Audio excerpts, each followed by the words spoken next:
29/1/26 வியாழன் பொதுக்காலம் 3ஆம் வாரம். முதல் வாசகம். என் ஆண்டவரே, நீர் என்னை வழிநடத்த நான் யார்? சாமுவேல் 2ஆம் நூலிலிருந்து வாசகம்.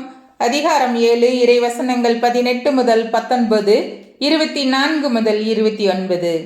அந்நாட்களில் தாவீது ஆண்டவர் திருமுன் வந்து அமர்ந்து இவ்வாறு சொன்னார்: என் தலைவராம் ஆண்டவரே, இதுவரை நீர் என்னை வழிநடத்தி வந்தமைக்கு நான் யார்?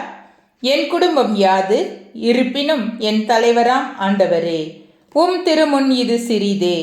உம் ஊழியனுடைய குடும்பத்தை பற்றியும் குடும்பத்தின் எதிர்காலத்தை பற்றியும் நீர் பேசியுள்ளீர். என் தலைவராம் ஆண்டவரே, மனித வழக்கம் இது இல்லையே. என்றும் உம் மக்களாகவே நிலைத்திருக்குமாறு இஸ்ரேலரை நீர் உமக்குரியவராக்கினீர். ஆண்டவரே, நீரே அவர்களின் கடவுளானீர். ஆண்டவராகிய கடவுளே, உமது ஊழியனை பற்றியும் அவனது குடும்பத்தை பற்றியும் நீர் தந்த உறுதிமொழியை என்றும் நிலைநாட்டும். நீர் வாக்குறுதி அளித்தவாறே செய்யும். உமது பெயர் என்றும் ஆட்சி பெறுவதாக.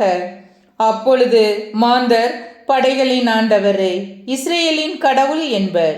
உமது ஊழியன் தாவீதின் குடும்பமும் உம் திருமுன் நிலைத்திருக்கும்.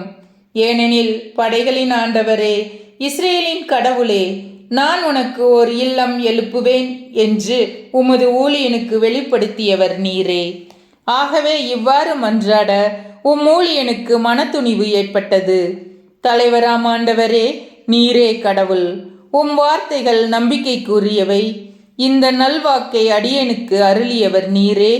உம் ஊழியனின் குடும்பம் என்றும் உம் திருமுன் இருக்குமாறு நீர் அருள் கூர்ந்து அதற்கு ஆசி வழங்கும். தலைவராகிய நீர் உரைத்துள்ளீர். உம் ஊழியனின் குடும்பம் என்றும் உமது ஆசியை பெறுவதாக. ஆண்டவரின் அருள் வாக்கு. இறைவா, உமக்கு நன்றி.